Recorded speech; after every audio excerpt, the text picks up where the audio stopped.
ஒருத்தி மகனாய் வளரேன்னு இல்லையா, பிறந்தது யாருக்கோ. ஆனா உற்சவம் நடக்கிறது ஏதோ ஊர்ல. இப்போ பார்த்தோம்னா இன்னைக்கு கும்பகோணம் போயிட்டு வந்தோம். விஜயேந்திர தீர்த்தர்னு பெரிய மகான், ராகவேந்திரருடைய பரமகுரு.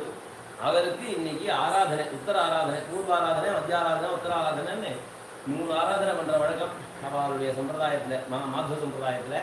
அதுல இன்னைக்கு உத்தர ஆராதனை, நேற்றுக்கு மத்திய ஆராதனை. ராகவேந்திர மடத்து பீட்டாதிபதியும் சோதே மட்டுன்னு உடுப்பி 8 மடத்துல ஒண்ணு, அந்த மடத்தோட பீட்டாதிபதியும் கும்பகோணம் வந்திருக்கா. இன்னைக்கு ஆராதனை நடந்துருக்கு, அது பூஜையில் உற்சவம் நடந்துருக்கு. இப்போ சாயந்தரம் அவருடைய உற்சவம் அப்படிதான். அவரு அங்க பழகிறார், வடக்க கர்நாடக தேசத்துக்கிட்ட அந்த பக்கம்லாம் பிரதேசம் வடக்கையெல்லாம் சுற்றி விட்டு கடைசியா வராதிங்க தமிழ்நாட்டுக்கு.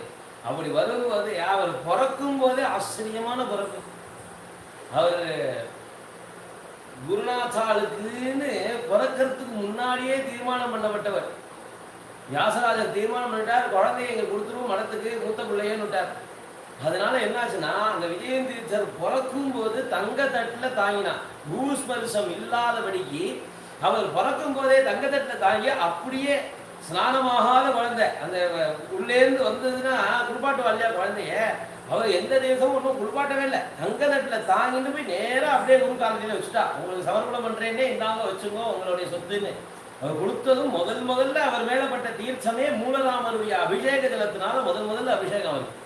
அப்பேற்பட்டதான மகான். இன்னைக்கு நம்ம கும்பகோணம் வந்து எல்லாம் இதெல்லாம் சொல்லியிருக்காளே, கோவில் மாநகரம் சொல்லிட்டு இருக்காளே. இத்தனை கோவில் இருக்கிறதுக்கு காரணமானவர் அவர் ஒருத்தர். அத்தனை ராஜாக்கள்லாம் வந்து படையெடுப்பு நடக்கும்போது எல்லா கோவிலையும் இருக்கிறதையும் தீர்மானம் பண்ணிட்டான்.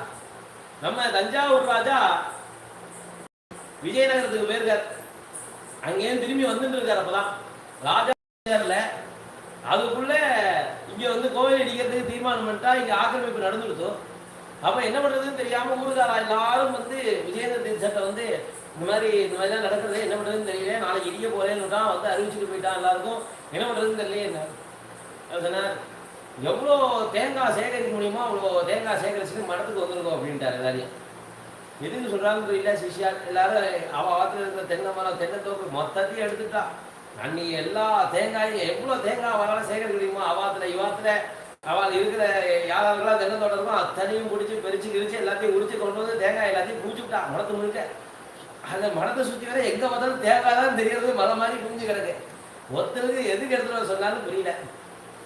வந்தார் விஜயேந்திரர் வந்தார், பார்த்துட்டு தேங்காய் வந்துருதா மந்திராட்சியத்தை எடுத்து எல்லா தேங்காயிலையும் போட்டார், கையில் அக்ஷதை எடுத்து போட்டார். அதுக்கப்புறம் எல்லாரும் கொண்டு போய் கோவில் வாசலை பிரித்து வச்சுக்கோ எல்லா கோவில் வாசல்லையும் அப்படின்னு விட்டார் தேங்காயை.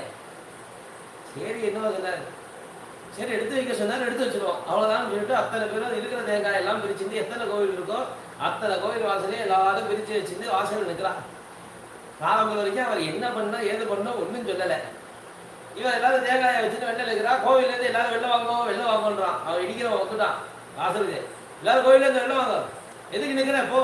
இல்லை இந்த மாதிரி ஒரு இது வேண்டுதல் அதை நிறைவேற்றதுக்காக நிற்கிறோம், கோயிலுக்குள்ளெல்லாம் போக முடியாது. இல்லை நாங்கள் இங்கேயே நிற்கிறோம், என்ன பண்ண போறேன்.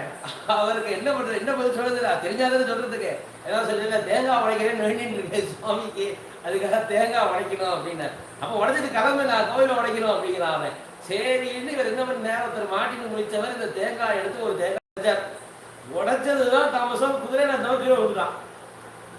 அதுக்கப்புறம் ஏய் தேங்காய் உடைச்சா அவன் கீழே வரலாம் போது இருக்கு அப்படின்னு சொல்லிட்டு அடுத்த தேங்காய் இன்னொருத்தர் எடுத்து உடைச்சு பார்த்தா இன்னொரு குதிரையிலேருந்து இன்னொரு சிப்பா கீழே வந்துட்டான். இப்படியே மொத்த பேரையும் மயங்கடிச்சு அதுக்கப்புறம் இப்படி இந்த கோவிலேருந்து அந்த கோவில் பார்த்தீங்கன்னா கிட்ட தான் இருக்கும் கோவில். அதனால டக்குன்னு தகவல் போய் தேங்காய் உடைச்சா ஈத்தா மாதிரி குதிரையில் இருக்கிறவங்க ஆயுத வச்சிருக்கிறவங்களாம் கீழே விழுறான்னு தெரிஞ்சு அத்தனை தேங்காயும் உடைக்கப்பட்டு ஒத்தன் பாக்கி இல்லாம அத்தனை பேரும் மயங்கி கீழே விழுந்து அத்தனை பேரையும் கட்டி போட்டு வச்சுட்டா. அதுக்குள்ள ராஜா வந்துட்டார், அத்தனை பேரையும் சமம் இல்லாம சிறைப்பிடிச்சுட்டார். இன்னைக்கு இத்தனை கோவில் இருக்கிறதுக்கு காரணம் அந்த ஒரு சன்னியாசி. ராஜா வந்து நமஸ்காரம் பண்ணா, வந்து காப்பாற்றி கொடுத்தேனே கடமைப்பா, ராஜா இல்லாத போது சன்னியாசி இந்த லோகத்தை காப்பாற்றுறதுங்கிறது கடமை இல்லையா, கடமைதான் செஞ்சேன், ஒன்றும் பெரிய விஷயம் இல்லை, போயிட்டு